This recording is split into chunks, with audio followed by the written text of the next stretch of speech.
As Vermont grapples with a mental health crisis, with people waiting to get care and sometimes ending up in hospital emergency rooms for days, even weeks, a new and innovative proposal in the Northeast Kingdom. A walk-in treatment center, no appointment needed. Colin Flanders at 7 Days, thank you for being here. What is this? Yeah, so the easiest way to conceptualize this is just to think of your everyday urgent care. If you have a sprained ankle or maybe you're not feeling well, you go to an urgent care, you get checked out by a doctor. They can help triage you sometimes and figure out, do you really need to go to the hospital or is it something we can take care of here? This is the same idea, but for mental health issues.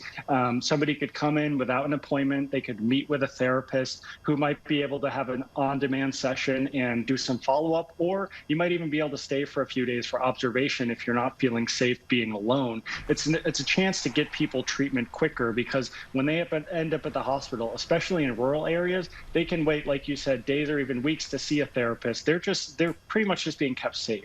How did this idea come about?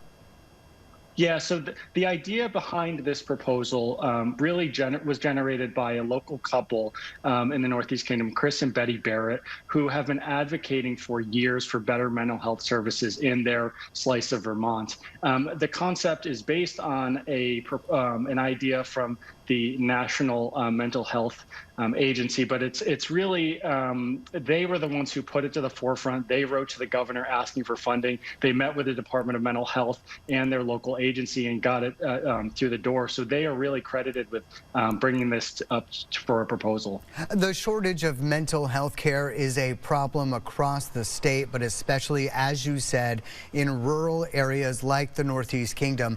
So how would this place pull it off? Where would they get the resources to make this happen?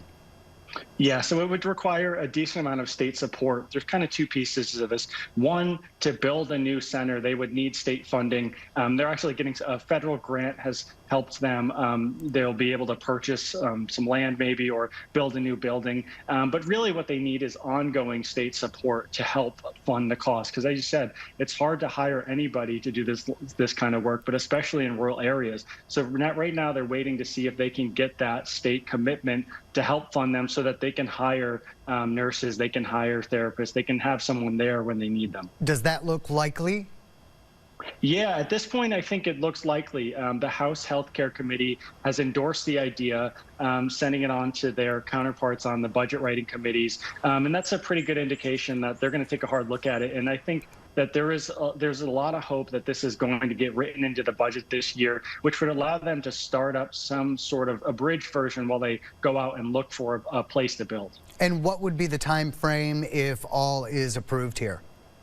Yeah, so I think that it's probably a few years. When I talked to the director, he was saying that this can often be the hardest part, is getting a place through a zoning process. People are often a little wary of having something like this in their community because of the fear and the stigma that still surrounds mental illness. But I think that they have a pretty good chance of getting it through, especially with advocates like the Barretts on their side.